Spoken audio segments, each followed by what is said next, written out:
You finish the prayer and you feel nothing, just guilt. Because the moment you say salam, a scary thought hits you. I was not there. You can't even remember what you just recited. Your lips moved, your body moved, but your mind, somewhere else. You fold your prayer mat and make the promise. Next time, I will focus. Next time, I will do better. But when the next prayer comes, the exact same thing happens. In mid-salah, your brain jumps, a pending message, a problem, a random memory, a plan. And suddenly you're praying while thinking about everything else. You automatically assume you're a bad Muslim. You think your faith is hopelessly weak. But here's the part most people miss. The lack of focus is not a faith problem. It is a dopamine problem. Your brain is addicted to constant stimulation, so when you stand still, it rebels. It searches for a hit. Now here's the shift. Salah isn't just worship, it's also training. In the next few minutes, I'll show you 3 real-life scenarios and the exact mental cue for each specific prayer position, so you can build khushu on purpose. And what's incredible is, every single position in Salah is designed to fix a specific mental state. In fact, neuroscientists call one specific movement a biological hard reset for your entire brain. Stay till the end. I'll show you exactly which one it is and how to trigger it. So what is khushu?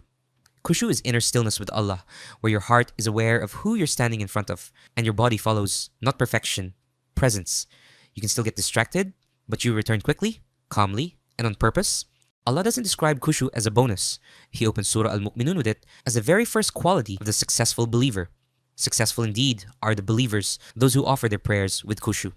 But right now, we live in a world engineered to destroy your attention span. Your brain is addicted to dopamine and rushing.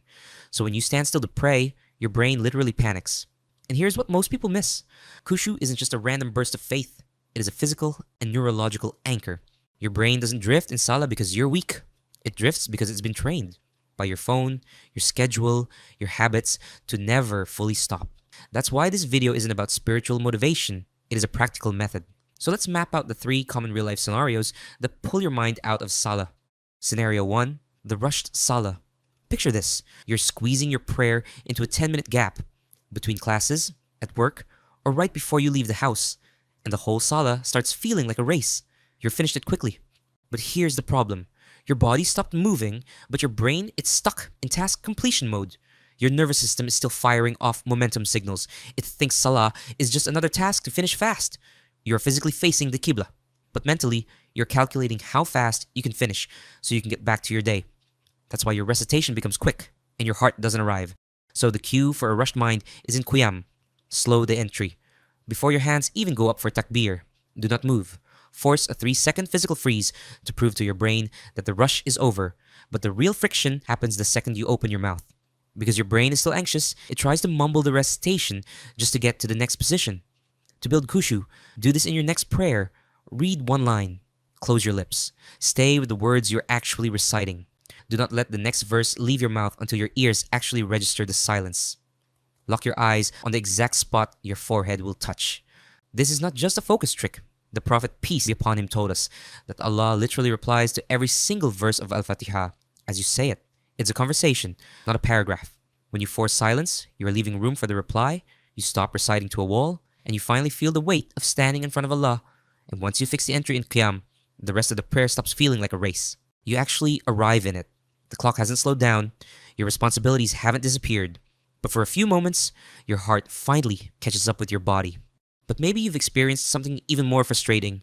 You slow down, you try to focus, and somehow your mind's still scattered in every direction because the next trap isn't speed, it's overstimulation. Scenario 2, the scroll brain Salah. You were scrolling right before Salah. You lock your phone and step directly onto the prayer mat. The screen is off, but your brain, it is still swiping. A clip, a random face, a half-remembered meme. Nothing real, but your brain is chasing it anyway. You're standing, you're facing the Qibla. But mentally, you never left the feed. This is the scroll brain Salah. Your nervous system is used to a new dopamine hit every few seconds. So when you stand on the silent prayer mat, your brain starts throwing random scattered thoughts, half-formed memories, things you forgot to do. Not because you're weak, because your brain is doing exactly what it's been trained to do. So how do we fix a shattered attention span? The cue for scroll brain is in sujood. Let the noise drop with your body.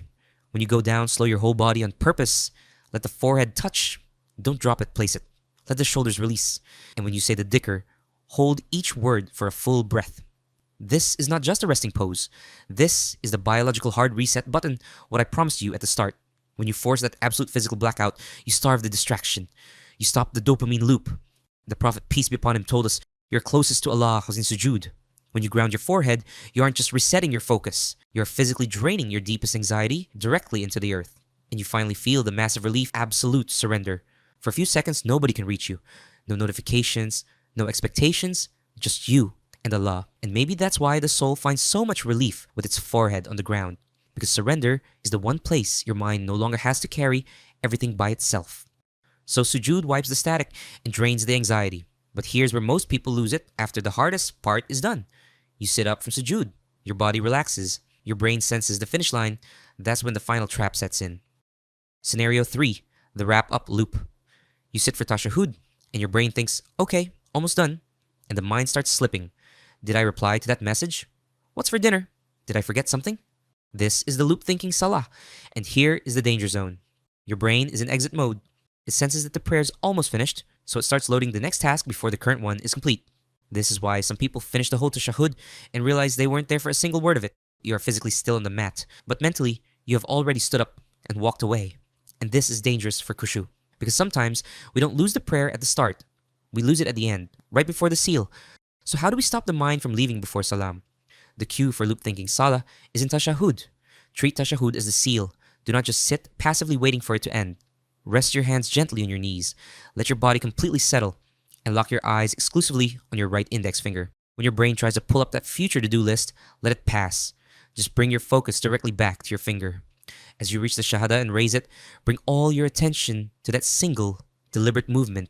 This keeps you anchored. It gently pulls your mind back from the future and places it right back into the present moment. You're making a conscious final declaration to Allah. When you keep your eyes locked there, you seal the prayer with true presence. Because the final moments of Salah aren't a formality, they're the seal on everything that came before. And if you're listening to this thinking, I know I'll still get distracted tomorrow, you probably will. So will the day after that. Khushu isn't built in one perfect prayer. It is built in hundreds of moments where you notice you've drifted and choose to return. So here's the full map. The break in qiyam, the hard reset in sujood, and the anchor in tashahhud. That is how khushu is built. But stop treating your prayer like a daily chore you have to speed run. Start treating it like the ultimate biological and spiritual anchor it was designed to be. Khushu is not some magical feeling that just drops from the sky. It is built. So here's the truth. Fixing your focus on the mat is only half the battle. If your brain is constantly fried the other 23 hours of the day, your salah will always feel like an uphill fight. To help you clear that mental static, I put together the 7-day soul detox checklist. It is a highly practical step-by-step protocol to reset your baseline focus and strip away the noise before you even step onto the mat. Check the link in the pinned comment. Take control of your attention. And if this mental map helped you, subscribe for more Deen maps. Drop a comment. Which of the 3 scenarios hit hardest for you? See you in the next one.